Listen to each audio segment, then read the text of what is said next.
syahadat diakhirkan. Jadi gak menonton diakhirkan, gak menonton diawalkan. Lain dengan sholat yang lain. Sholat yang lain di awal waktu, sholat isya berbeda sendiri. Kemudian idza ra'au istama'u ajjalah.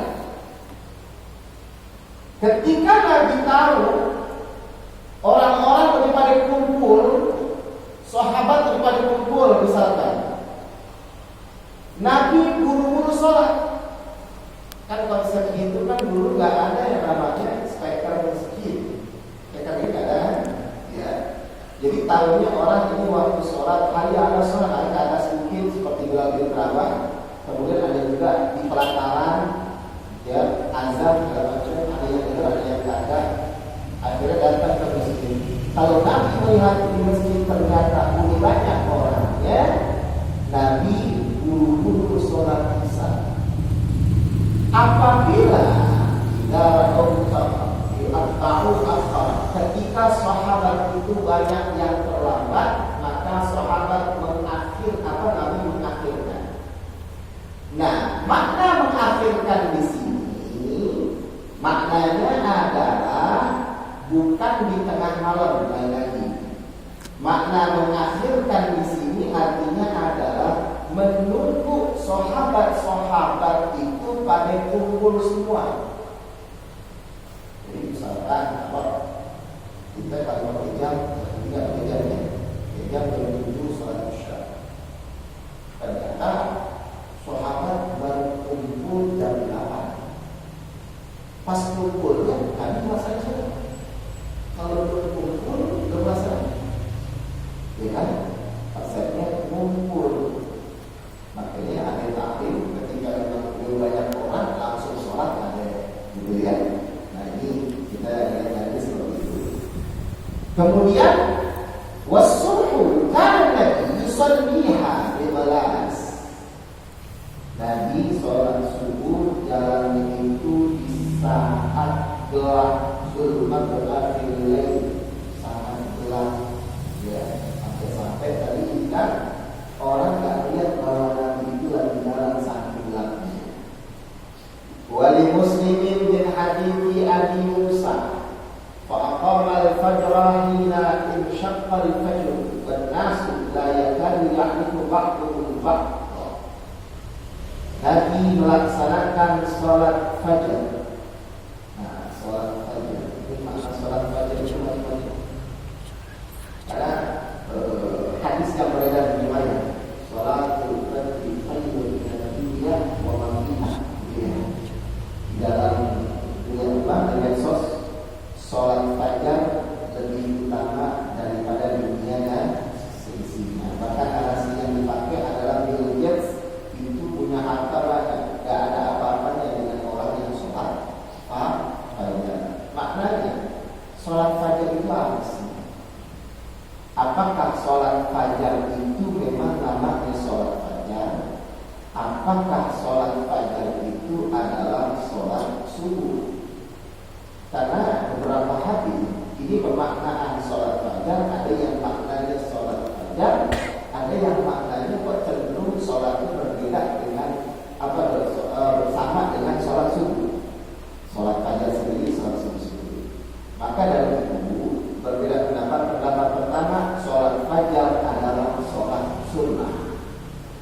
Maknanya adalah kita menghormati tabarrukan, mengambil berkah dari fajar yang Allah terbitkan. Makanya kita sholat fajar, sunnah fajar. Terus sholat sunnah fajar itu apa? Tentunya kalau sholat sunnah fajar, karena fajar itu terbit, sholat sunnah. Makanya ketika kita sholat subuh, perbanyak sholat sunnah itu kalau memang waktu banyak. Ini datang nih sholat subuh, datang ke musola, sholat tahiyatul masjid boleh ya, kemarin dibahas maka ilmu sholat tahiyatul masjid. Kalau musola nggak ada, kenapa ya? Nggak bisa tahiyatul masjid, belajarnya benar. Kalau musola tahiyatul masjid, ya. Jadi tahiyatul masjid. Setelah tahiyatul masjid ada waktu lagi. Misalkan belum masuk sholat subuh, belum masuk sholat subuh, bisa yang namanya tahajud. Karena ada ulama mengatakan tahajud itu waktunya sampai sholat subuh. Masuk sholat tahajud, masuk waktu subuh, azan, ada waktu banyak sekarangnya. Karena kita di awal sholat pertama adalah sholat fajar. Karena yang pertama kali ada adalah fajar, maknanya subuh. Sholat sunnah fajar. Habis sholat sunnah fajar ada waktu lagi sholat qobliyah. Terus kalau misalkan waktunya sempit, cuma bisa 2 rakaat, gimana? Jangan dipaksain. Waktunya sempit dipaksain sampai 6 rakaat, ya Allah nih. Yang ada orang lihatin orang lamaan gitu ya. Jadi udah diniatin kita ini sholat 2 rakaat, niatnya semuanya. Niat sholat tahiyatul masjid, niat qobliyah, niat sholat fajar. Itu kalau boleh sunnah. Emang boleh? Boleh. Konsep dalam fikih kita harus tahu konsep fikih yang kita lihat itu. Karena konsep ini biasanya menjadikan kita berpikir. Konsep dalam fikih, entah itu sholat, entah itu puasa. Niat sholat atau niat puasa yang sunnah bisa didouble niatnya. Jika yang wajib tidak bisa didouble dengan yang wajib, atau yang wajib didouble dengan yang sunnah, tidak boleh. Sholat zuhur double dengan sholat zuhur sama dengan sholat sunnah tahiyatul, nggak boleh, nggak boleh. Atau sholat zuhur sama sholat tahiyatul masjid, nggak boleh. Perpaduan antara wajib dengan sunnah tidak boleh. Puasa begitu juga. Puasa masuknya hari Senin, kemudian ternyata di situ ayam mungkin tengah-tengah bulan, di situ ternyata Asyura, 3 kita niatin boleh, enak banget niat 3. Itulah enaknya orang yang ngerti. Kalau orang yang ngerti, saya niat puasa Senin ini selesai, niatin 3. Terus gimana ya? Apakah Allah berikan kelebihan? Tentunya Allah berikan kelebihan. Pertama, karena kita ngerti. Kalau orang ngerti dalam beribadah, tentunya lebih afdol daripada orang kagak ngerti ibadahnya cuma ritual doang. Kita sholat zuhur, asar, maghrib, isya, subuh. Kita sholat aja.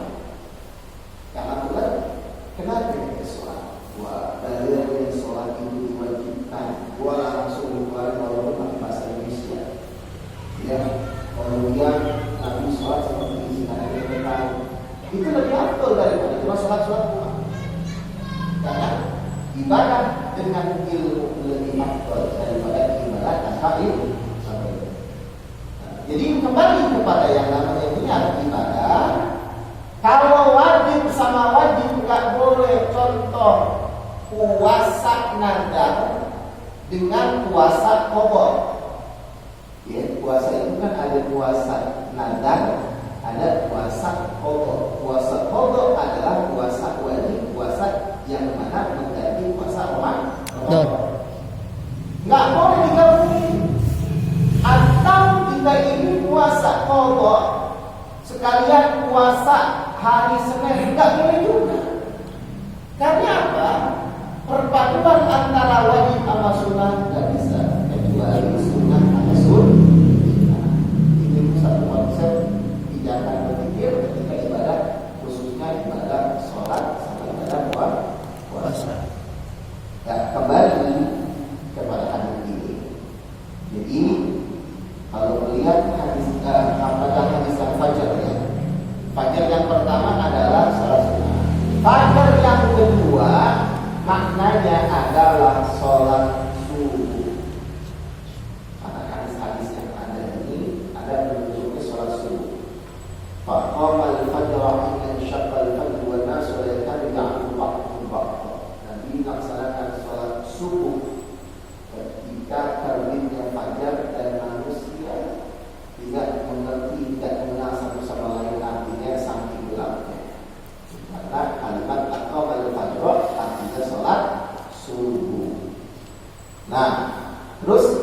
salatul fajri khairun minad dunya wa ma fiha, lebih tepatnya kemana? Tentunya adalah kalau kita melihatnya satu kewajiban untuk kita ini stimulus perasaan kita biar sholat subuhnya itu gak telat, maka kalimat sholatul fajri maknanya adalah sholat subuh. Itu udah biasa sholat subuh, udah bangun subuh biasa. Maka pemaknaan sholatul fajri sesuai dengan Tuhan, maknanya sholatul fajri adalah sholat sunat fajar. Itu tergantung tingkatan. Kalau kita udah tingkatannya sholat subuh yang biasa, maknanya sholat fajri ini adalah sholat sunat fajar. Tambahan pahala kita di hadapan Allah. Ya. Kembali kepada hadis. Wa Rafi' bin Khalid radhiyallahu anhu qala kunna nusalli al-maghrib ma'a Rasulillah sallallahu alaihi wasallam fa yusalli ahaduna wa innahu qad yusalli min muttafaqun alaih.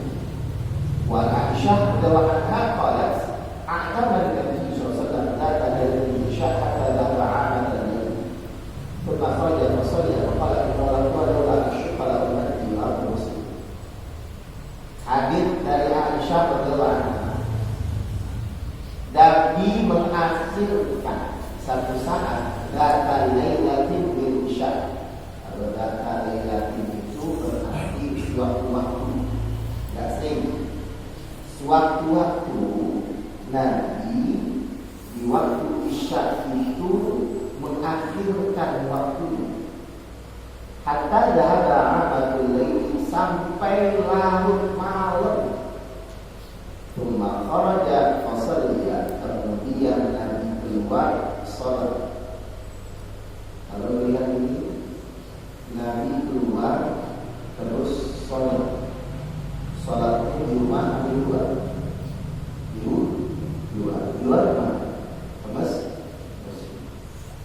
Kalau nanti masjid dari wajib, terus ini masjid di bawah masjid. Kalau nanti bahaya, kotak amal kan? Ya, makanya kalau ada masjid ada langganan juga masjid. Jadi Nabi keluar sholat. Qala innahu la waqtuha laula asyqa ala ummati. Sesungguhnya waktu tersebut jika memang tidak memberatkan umatku, ay waqtuha al-mukhtar wal afdal li annahu waqtul hudur was-sukun sifatun kulli mutajalli. Itu waktu di mana orang lebih fokus. Kapan? Lagi-lagi di tengah malam. Tengah malam itu sekitar 23, jam 2, jam 1, jam 2 ke masjid atau musola. Tapi kita tidak bisa dengan masih di kunci kecuali makhluk bisa. Kalau kunci makhluk bisa. Jadi kalau misalkan Nabi suatu-waktu begitu nggak sering-sering, karena kalimatnya data lailatul isya, satu malam sholat isya boleh, silakan saja. Nah ini bisa dipakai buat orang-orang yang lagi punya hajat besar, boleh dipakai. Ya kalau yang nggak bisa di masjid atau di musola, bisa di rumah, harus bisa khusyuk. Tapi memang di situ sholat itu lebih aktor bisa. Jadi kalau punya hajat bisa, ya, asalkan memang jaga, jangan sampai ketika kamu sudah keluar mengakhirkan sholat isya untuk mengambil waktu yang seperti Rasul ajarkan, ternyata subuhnya lewat. Ini yang bahaya. Ya kan, sering-sering kan orang bangun jam 2, subuh lewat. Ya. Mengambil yang sunnah lupa dengan yang wajib, atau mengambil yang sunnah lemah dengan yang wajib. Jadi ini juga harus diperhatikan. Wa an Abi Hurairah radhiyallahu anhu qala Rasulullah sallallahu alaihi wasallam idza ishtadda al-harru fa'adriku bis-shalah fa inna shiddatal harri min qaydi jahannam muttafaqun alaih. Dari Abu Hurairah radhiyallahu anhu qala bersabda Rasulullah sallallahu alaihi wasallam, idza ishtadda al-harru, apabila panas itu terik, fa'abridu bis-shalah, maka dinginkan dengan sholat. Karena sesungguhnya teriknya panas, artinya panas yang menyengat, min qayyi jahannam, adalah hembusan dari neraka jahannam. Makna ini bermacam-macam juga. Yang disebut dengan panas ada makna sesungguhnya, ada makna yang tersembunyi. Makna yang sesungguhnya, ya panas matahari, dingin dengan sholat kita sholat. Kemudian makna yang berbeda adalah di dalam tubuh kita itu kan ada faktor panas. Darah itu kan panas. Makanya ada istilah darah mendidih gitu ya. Apakah darah itu mendidih? Tidak. Artinya saking keselnya jadi darah mendidih. Ketika seseorang lagi panas, maka kata Nabi, fa'abridu sholat. Yakin orang yang lagi panas, marahnya puncak, kalau dia wudu kemudian sholat, dia akan dingin. Karena itu adalah qayyi jahannam, hembusan daripada neraka jahannam. Ya, ini hadisnya muttafaqun alaih, Bukhari Muslim sahih. Kemudian ada juga mengatakan ay aqimu al-qira'ah fi salati subhi hatta tansarifu ila shalah. Ada mengatakan bahwa ketika memang orang panas, maka tenangkan diri dulu, kemudian dia berwudu. Langsung wudu tidak boleh, dulu. Sholat inilah kadang-kadang ada orang yang duluan dalam sholat, minimal dulu. Wa an Rafi bin Khalid radhiyallahu anhu qala Rasulullah sallallahu alaihi wasallam asbihu bis-subhi fa inna a'zamu li wujuhikum rawahul khamsah wa sahu at-Tirmidzi wa Ibnu Hibban. Dari Rafi bin Khalid, hadis riwayat khamsah, 5. Diulang lagi 5 siapa juga tuh? 5. Selain Imam Bukhari dan Muslim, Imam Abu Dawud, Tirmidzi, Nasa'i, Ibnu Majah, Imam Ahmad bin Hanbal, Imam Tirmidzi dan Ibnu Hibban mensahihkan hadis ini. Apa hadis? Asbihu bis-subhi. Asbihu ini maknanya adalah berpagi-pagilah kamu dengan sholat subuh. Jadi ya, start awal kehidupan harus dengan sholat subuh. Ya. Fa inna a'zamu wujudikum, karena itu lebih besar pahala untuk kalian semua. Al-aqdu al-qira'ah, maknanya juga aqilu al-qira'ah di sholat subhi, perpanjang bacaan pada sholat subuh. Makanya sholat subuh beda dengan sholat maghrib bacaannya. Sholat maghrib bacaannya pendek, wajar, orang capek. Sholat subuh mau pendek, kesian yang terlambat. Jadi tidak apa-apa, musuh ya Allah, yakin itu sampai kecil Allah. Jadi perbanyak. Ya, aqimu al-qira'ah fi salati subhi. Kemudian wa itu juga ada hadis Abu Mas'ud radhiyallahu anhu di sahih Muslim, saudara Subhan tentunya kalau memang mau mendapatkan fadilahnya, lagi-lagi datang sholat subuh itu di awal waktu, jangan abang-abang masjid itu bacaan sholat subuhnya lama, nanti belakangan ya seningat kita menunggu di masjid atau musola, ya menunggu di masjid atau musola lebih afdal daripada kita ini nanti terbesar apalagi kalau speakernya mati. Ya pas speaker mati nggak tahunya ya terbunuh pulang lagi kan, ya gitu ya, udah bunut penuh lagi, ya jadi nggak pulang. Ya baik, ada pertanyaan di sini, diwakil lagi. ada? Nggak ada? Nggak ada. Satu lagi hadis. An Abi Hurairah radhiyallahu ta'ala anhu anna Nabi sallallahu alaihi wasallam man adraka min as-subhi rak'atan qabla an tatlu'a asy-syamsu faqad adraka asy-syamsu faqad adraka as-subha wa man adraka rak'atan min al-'asri qabla an taghruba asy-syamsu faqad adraka al-'asra muttafaqun alaih. Baik, ini ada titik di sini. Dari Abu Hurairah radhiyallahu anhu, sesungguhnya Nabi Muhammad SAW bersabda, barang siapa yang menemukan, artinya mendapat di sholat subuh 1 rakaat sebelum terbitnya matahari, dia telah mendapatkan sholat subuh. Contoh misalkan, ya, kita sholat subuh, syuruk di baru syuruk. Syuruk sekarang jam 5 lewat 30-an, 34. Syuruk jam 5.34. Kita bangun subuh jam 5 lewat 25. Masih ada berapa waktu? Sebentar ya. Sebentar ya. 5.25. Bangun tidur boleh dulu. Masuk ke kamar mandi 1 menit. Sisa 8 menit.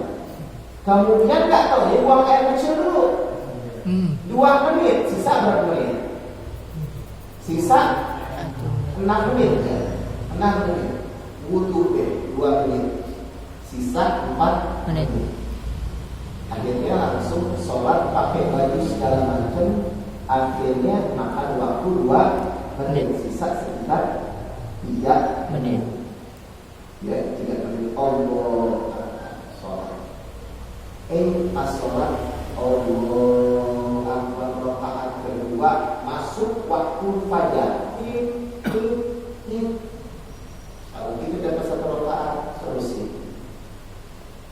Lain hal kalau misalkan ketika kita baru rukuk rakaat pertama bunyi titik, udah kelamaan sih WC-nya, misalkan gitu. Ya saking mulusnya kelamaan, titik batalin. Ya, jadi konsepnya 1 rakaat. Ya, 1 rakaat. Begitu juga sholat asar, maghrib, isya yang lainnya juga seperti itu. Nah, ini konsep dalam hadis. Tapi memang ada juga kebetulan saya melihat kecenderungannya ada juga yang mengatakan bahwa bahasanya setengah-setengah.